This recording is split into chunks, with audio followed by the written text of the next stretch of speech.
Hi, everybody. I'm Vivienne Vega. And I'm Betty LeRoux. And this is Revolution Rosies.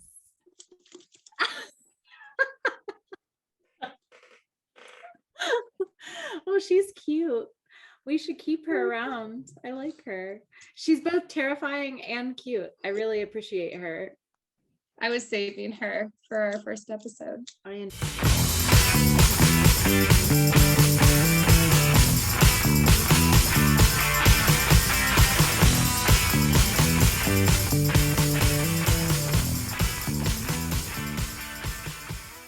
Welcome to season 5. I think it's actually season 5. Dang. And we are part of a podcast family. Yeah, so we have some big news for episode 1 of season 5. We just joined the Loud Cat podcast family, which we did amazing. So amazing. Awesome. I'm so excited to be part of a huge family of podcasts. And I don't know why we were so nervous to, try to be a part of that family. Make that when we have partnered with basically the owner of that family. It's like a weird mafia family of podcasts here in Columbus, where we are located. William Mount, who does Sounds of Busstown, and basically every podcast that is part of that family has been on our podcast. And he was on our last epised that we our teaser episode. Yes, he was God. He played the part of God. He did. But yes, we are really, really excited to be a part of that family. And we hope to do them proud. But this is our first episode back. We're happy to be back. I'm freshly babied. If you can't tell, we've got a bunch of baby stuff just lingering in the background if you're a visual person and you're watching this. I've also got my exercise bike because I've got to get back into trampolining shape ASAP. It is going to be trampoline season very soon. I got the hula hoop out this week again. And oh boy, my body is just not as it used to be. It takes a bit of time. I will say that being that you're a new mama, it is the perfect time for us to be releasing this episode, which is coming out on Mother's Day. That's true. But we should also be discussing the completely huge elephant in the room, the complete disgrace that this country is giving us, the possible overturning of Roe versus Wade. I will say I had an idea that will make everyone happy. Happy. So that when people want to have a baby, they can impregnate an embryo and then plant it in somebody else to be their surrogate.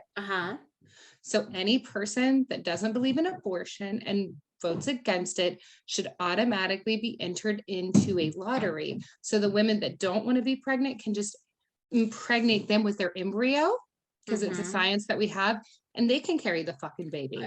You know what? Oh, you don't have enough money for that baby? Too bad. It's not your choice. Yep. You were in this lottery. You'll get picked at random. It'll come whenever in your life. So whether or not you're wanting it or you're ready for it, you'll get it. Oh, it wasn't your choice to get pregnant. Tell that to the 14-year-old who got raped that has to have the baby because you voted for somebody who. So you can have it. You automatically are signed up to be an organ donor for mothers who don't want that child. Exactly. There. How that works for everyone. That makes everyone happy. And done. Done and done. Revolution Rosies to the rescue. Here we are. We've got it solved. We're smart. Exactly. You know what? If I didn't hate the system so much, I'd say vote for us, and we will. Honestly, that's a good reason to vote for us. I mean, it is. We do hate the system, and we'll just burn it down and bring it back up from the build it from the ground up, bud. Yeah, absolutely. Oh, so boy, there's that. I don't know how much of I in my soul and in my stomach, I'm so violently angry, and I'm just ready to take my daughter out of this country because we were just talking about that because we just had a daughter, right? And I'm man, is this happening anywhere else? No. Will it be? Yeah, I don't know. I don't know how other countries are operating. I mean, I know some other countries are definitely operating under that rule. But yes, we need that little gal right there. She'll do some damage. If you, for any of you that are not watching this on the YouTube, I have a Rosie the Riveter punching doll, like the little doll. It's like a little old school, like a puppet, and you can. She's got little boxing gloves on. It's like one of those games. Rock'em Sock'em robots. Yes, it is, but it's Rosie the Riveter. It's very cute. It's scary. Also, I'm a little scared of it. It's very cute. I mean, like that should be every woman. She's very cute, and I'm slightly scared of her. Absolutely. New slogan. Smear lipstick and raise hell. Get out of here. Slightly cute and scary at the same time. Perfect. Yes. Okay. Yes. So I will go ahead and get into the story. And I was inspired because while I was on maternity leave, which was very short because again, we're in America, I binge watched a lot of shows, all of which were English shows because I was dreaming of being not in America. One of those shows was Doctor Who. And I'm excited about wherever this is going. Okay. So one of those episodes, my very favorite episode of all time is The Girl in the Fireplace. Oh, that one is creepy. But it's so good. It's the best episode. Okay. Isn't that where he like keeps ending up in this room? So yeah, the fireplace like rotates and he goes into the room with, first it's like the little girl and then it's Madame De Pompador. Okay. Yeah.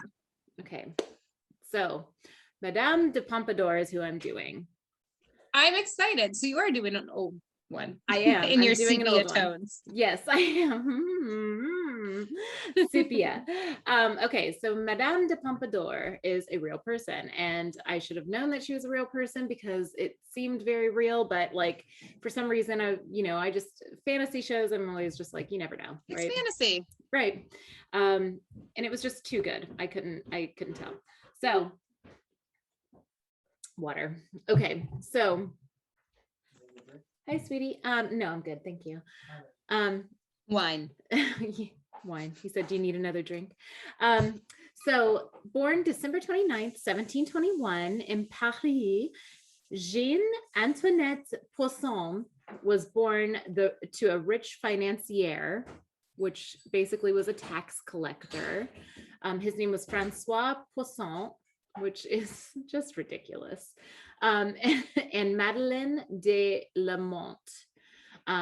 But she was actually forced to live with another family when she was just 4 years old because her father had an unpaid debt scandal.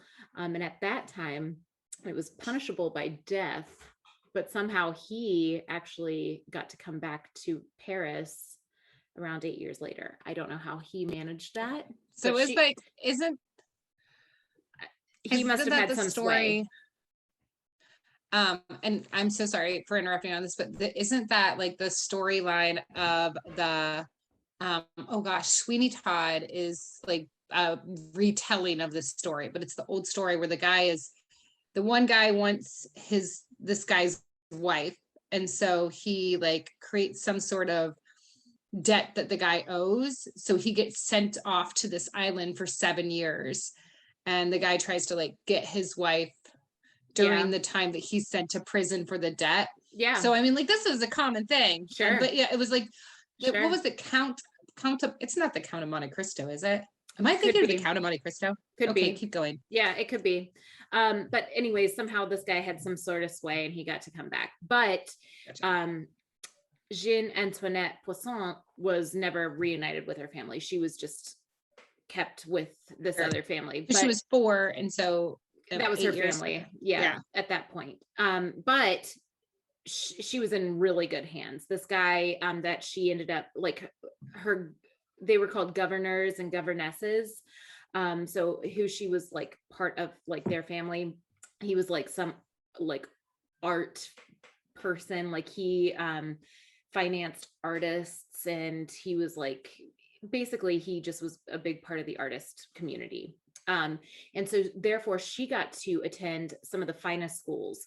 She attended the Ursuline Convent in Poissy, I think is how you pronounce it. I don't know. But she became like super well-known and popular because of her wit and her charm. And she was just a little girl. Like she was just like this little bouncy little like, I'm funny. So just at 9 years old, however, she had to leave the school because she became super ill from whooping cough, which at that time I can't imagine is great, because even now it's awful. It's really, really bad. Yeah. And also, like, I can't imagine it'd be good, because like now we pretty much only worry about it for babies because we have vaccines for it. Yeah. Yeah. But I bet you it was terrible as like a young child even. Right. I don't know when that vaccine came about, but I assume it was after that. Yeah, I was going to say not in the 1700s. Not in the 1700s. I can't imagine that they cared too much. But anyways, so her mom, like her adopted mom, took her out of school, and actually strangely took her to a fortune teller just to like kind of see like what her fate would be. Oh, is she gonna live from this whooping cough? Again, remember, artist family, so they were a bit eclectic. So took her to a fortune teller, and she was told that she would reign over the heart of a king.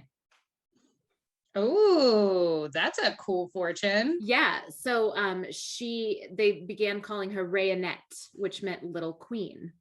Oh, so that was like her nickname, Rayonette. That's cute. Which in the show they would always call for her, and they'd be like Rayonette. So if you watch the Doctor Who episode, that's really adorable. That's too. What they call her. Like, it's a super cute nickname. I think I'm gonna start calling Mariny that. I was gonna say I call my daughter Monkey. Well, you know, Mariny's name is Mariny Royal. Oh yeah. So you could call her Little Queen. I think I might call her Rayonette, really cute. Which is also French. Mariny is French. So anyways, I digress. I want to start also. I don't know if I should say this now or if I should say it later. Do you want a spoiler, or do you want me to wait? Ooh. I'll take a spoiler, I think. Okay. Too many surprises nowadays. I'll just take a good old-fashioned spoiler. You're going to get it like in the next line anyways. So don't take what I'm about to say as it being anything but this sign of the times. Okay. So like, okay. Grooming in the next line is different than grooming now. Yeah. Okay. Okay. So grooming then is they groomed royals. So like, quote unquote, they were like, if they're from a wealthy family, they were basically raised. Well, you were taught to be. They were raised to be royals. Upper class. Yeah. Like, yes. So you were taught how to eat, how to present yourself, how you should dress, how you should laugh, like literally how you should be, so you can be. They're groomed like dogs. Right. No, exactly like dogs. Yes. Like exactly. And that being said, they weren't necessarily quote unquote groomed to be the queen, but they were groomed quote unquote to be somehow a part of the royal family. And I'll get into that. Okay. So the next line, she began being groomed to be the queen or the king's mistress, which was normal at the time. Yeah, that's a weird statement. Yeah. So what was she? I mean, like, it's still weird. They just had a different way of thinking about it. So like as an early teen, they were like, okay, well, and it's kind of almost rude. Like, you don't think I could be the queen? Right? You think I could only be one of the mistresses. But you know what? All right. Low bar, Mom. Low bar. Whatever. Cool beans. Whatever. Which I guess, you know, cool, I can fuck, but not rule over the entire place, which, you know what? Maybe I'll take it. Whatever. That's cool. Yeah. So anyways, so at this point she began getting a private education where this was actually kind of cool for the time, because being a woman at this time, especially a wealthy woman, you're just kind of like, you're rich, so you don't really get a full education. You're just like, you're known because you're rich, right? You're like, you're rich, you're pretty, that's that. But because she was like super witty and super charming, she got this like super great education where she was taught dancing, drawing, painting, engraving. She was like a master at theater. She was like super good at theater. So she was like this super well-rounded like artist girl. That's like, very cool. Yeah. Which was like, what? That's weird for that time, but I dig it. And this is why I picked her. I was like, you're my girl. I was gonna say, that's very you. That's very I like you. She's a hoe for show, but I like it. You get it, girl. So when she was 19, she actually ended up being married to her guardian. So again, this is like her adopted dad, to his nephew. Again, super normal, but adopted. I thought you were, she was adopted. I know, but I also thought you were going to end the sentence as she ended up being married to her guardian. And then you started to explain it, and I was like, wait a minute, wait a minute. Nope. To his nephew. Got it. Okay.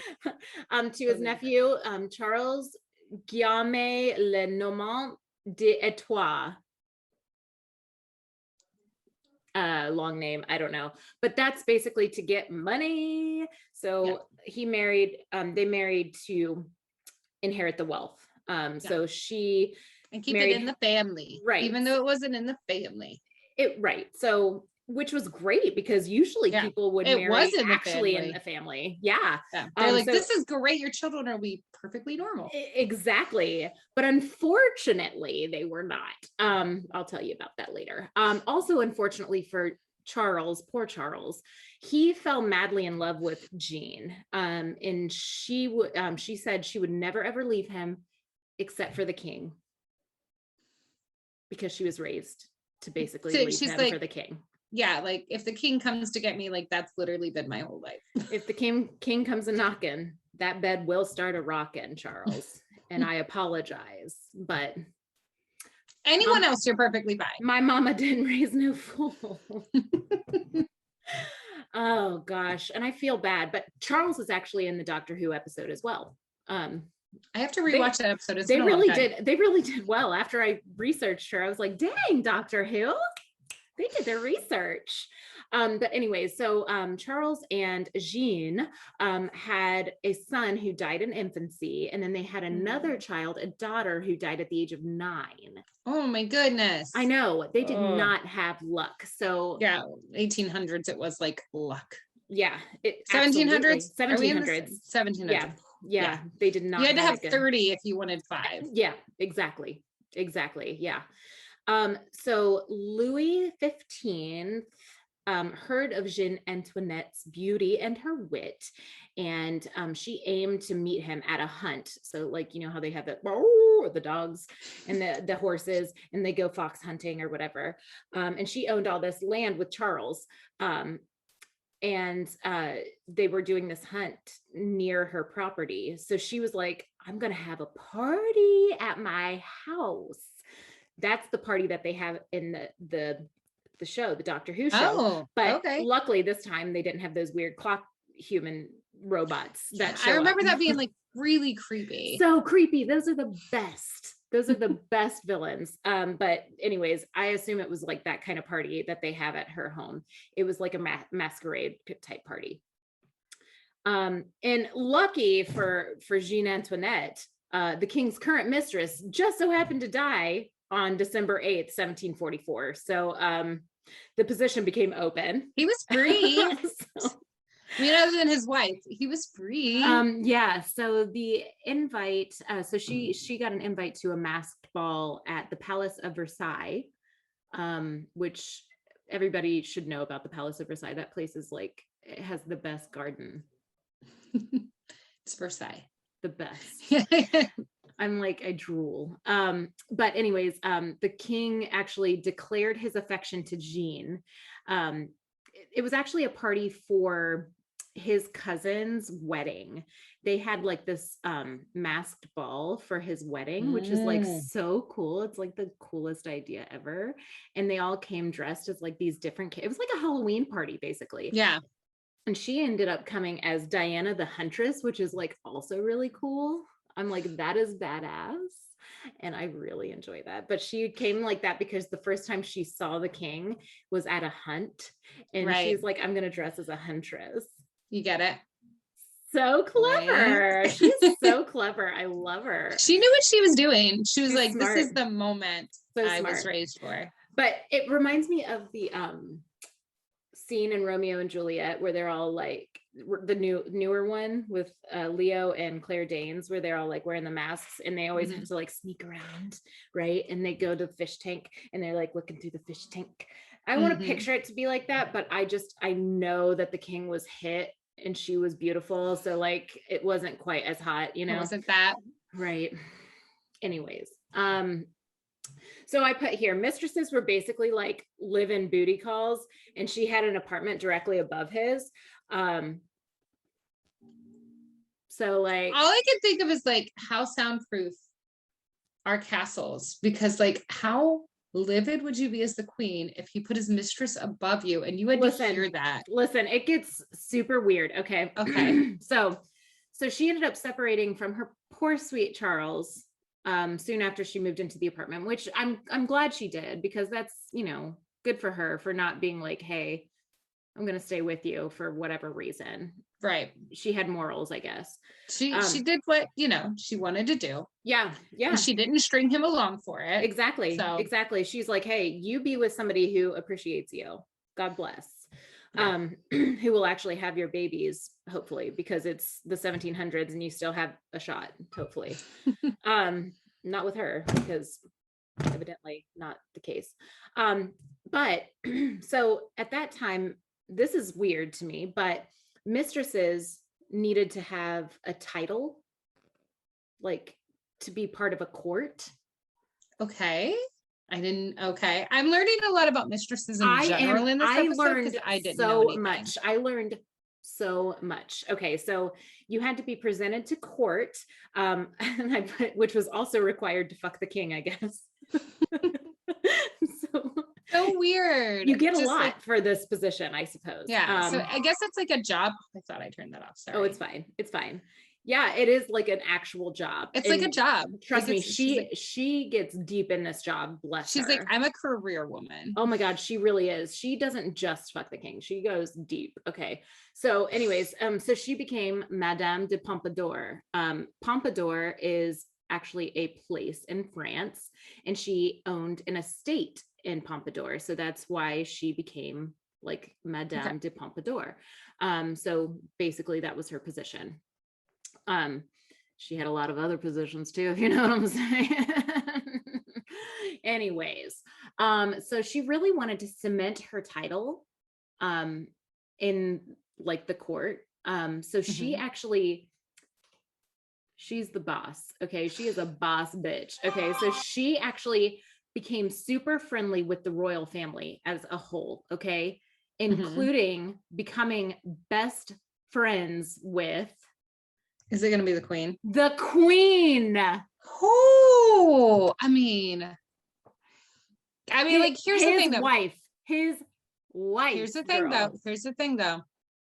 Some people are like that and they're cool with it, and that's perfectly fine. I am not yucking on anyone's yum, but it like, just sounds scandalous. So much so that like she got taught mannered court etiquette by the queen herself, and she became the lady in waiting to the queen. Wow. Which is the most notable rank for a woman at the court. And this has no relevance to being part of the queen's best friend court business, but I found this to be really cool. She played the role of prime minister. What? That's random and very cool. Like, what? I didn't know. Like, really? Yeah. So like she did she did the job. She did the job. Yeah, she totally did the job. She, thank you for sending that. So she contributed to domestic and foreign politics, like, see, it's a job. She was like, wow, like, it's kind of like being queen, but without the title, which is kind of rude. Right. Yeah. So she was actually a huge part of why the Treaty of Versailles was actually a success. You know about the Treaty of Versailles, like, you've heard of it, right? And why France allied to their former enemy, Austria.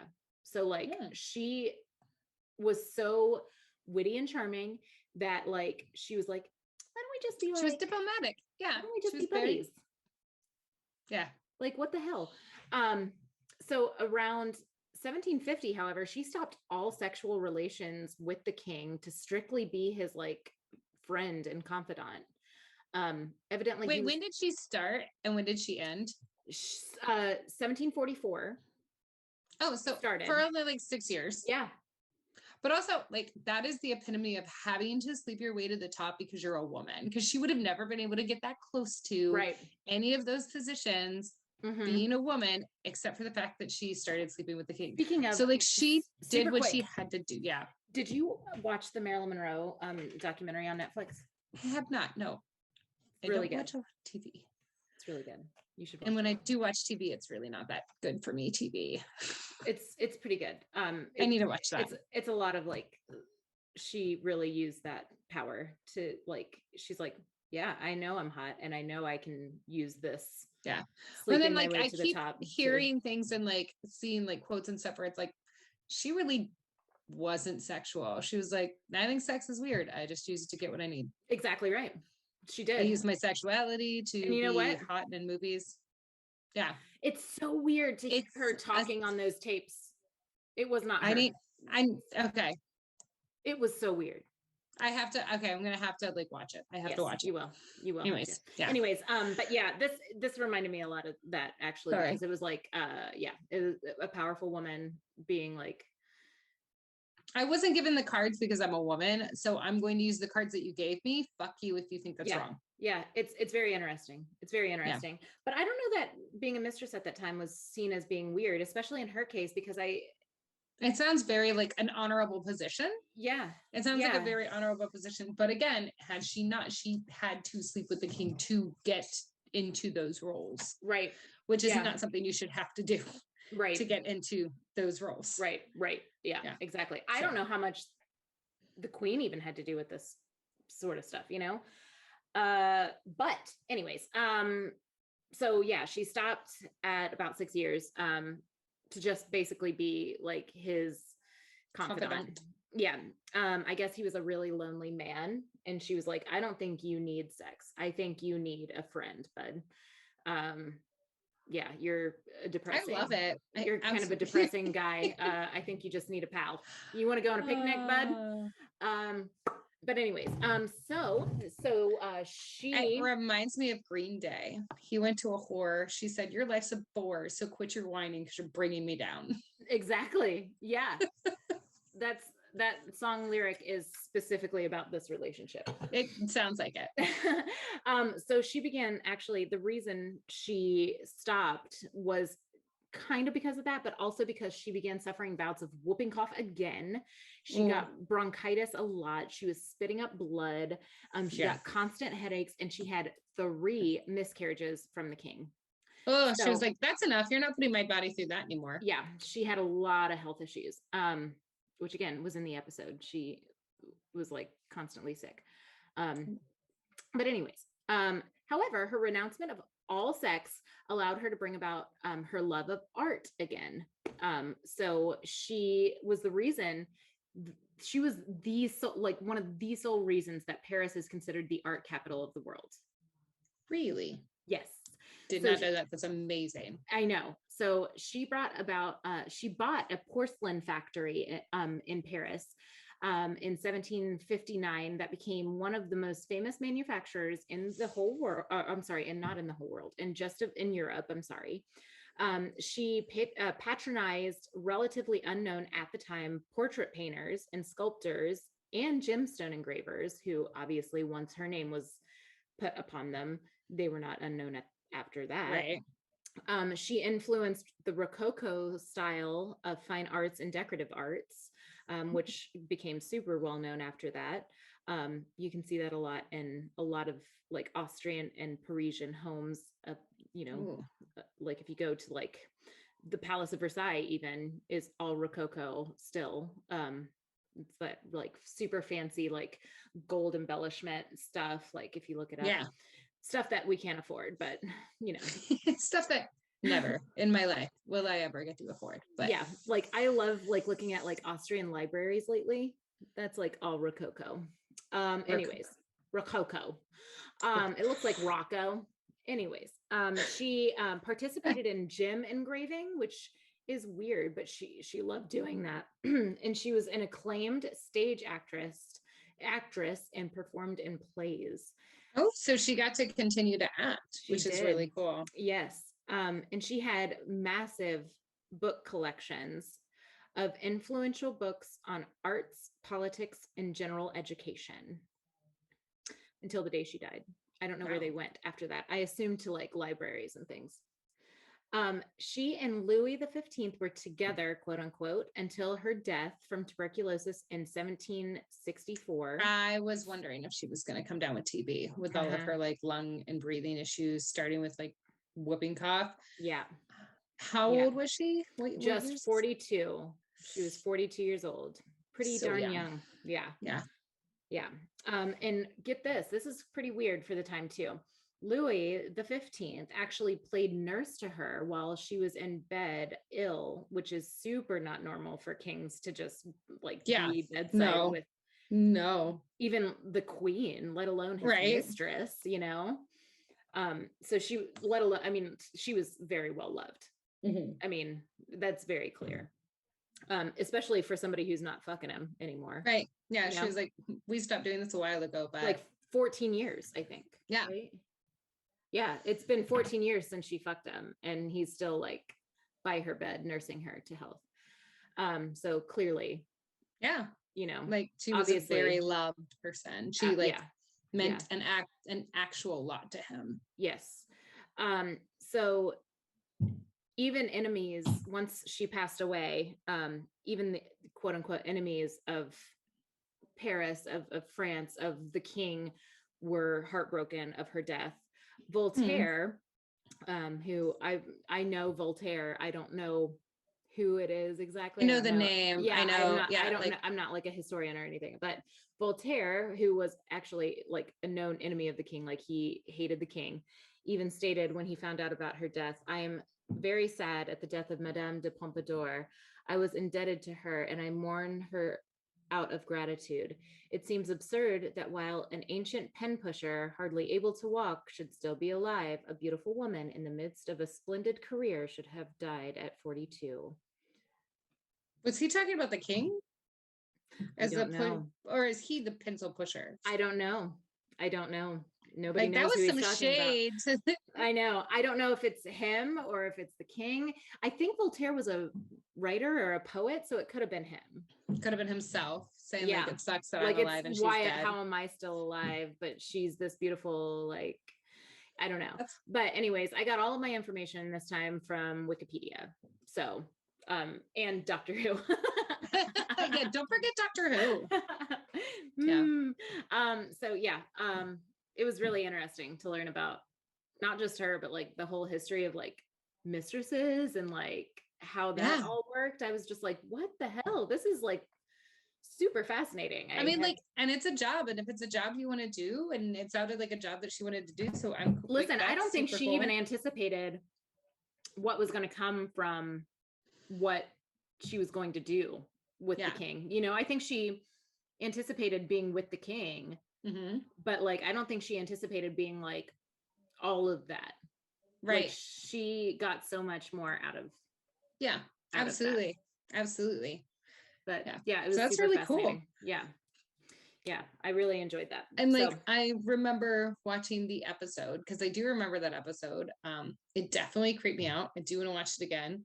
But now you get to watch it again with like a whole new lens of being like, yeah, I'm excited to see that on like a different scope where it's like, this is an actual real person, which I think I had like a feeling it was one of those things. It was one of those things where I'm watching a show that talks about the past and my brain is going, is this a real person? Well, it can't be a real person because of how they're interacting with them. Yes. Like, you know what I'm saying? Exactly what I was doing too. And I thought loosely was based off of Marie Antoinette because of her name, you know, and I was like, oh, maybe it's, you know, loosely based off of this, but yeah, I had no idea, but it was really interesting because then I was like, I wonder if she's real. And I looked it up one day and I was like, oh, I got to do her for Rosie's. She's super fascinating. And it's been years in the works. And I was like, I have no idea when I'm ever going to put her because we always had categories. And now we're like free for all in it. And I was like, you know what? I'm just going to do her for fun. No. And she's very you. It was a very you person to do. Thank you. I love that you did her. Pretty awesome. Yeah. So like, that's very cool that she accomplished so much in such a short life. 42 is it. And she basically put Paris on the map for art. That's amazing. When you think of art, you think of Paris. Like, Paris. I don't know. I mean, like, that's the thing is like, I was re-listening to some of our old episodes just so I could get like some ideas for stuff. And we had mentioned like, and then she went to Paris to study art. We were like, oh yes, very original. Yeah, right. But this was art. Original. This is like the first. This is like, she was like, first. Oh, there's my dog. Oh, it's a cute puppy. Hi, pup. Hi, puppin. You want to be on camera? You've never been on. Hi. I didn't expect his face to just be like, huh? Hi. What is that? Hi, Biscuit. Anyways, so that was Madame De Pompador, Jeune Antoinette, Passons. Anyways, that's it. Happy Mother's Day to all the mothers or those who have played mothers roles, etc., etc. Yeah, happy Mother's Day. And smear lipstick. Oh, and you should raise some hell. Bye. Bye. This episode was researched, written, and produced by Vivienne Vega and Betty LeRoux. Our intro and outro was written and performed by our very own Vivienne Vega with her band Electrocult Circus. Our logo is by Amanda Braskett. If you're more of a visual person, head over to our YouTube for the video of this episode.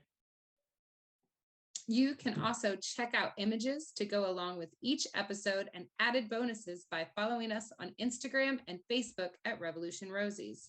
You can send us your art, your inspirational women, and stories about amazing things you have done to revolutionrosies@gmail.com or on our website at revolutionrosies.com.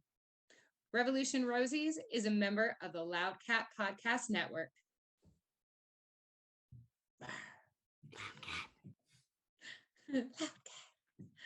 I love it. All right, I'm gonna stop recording.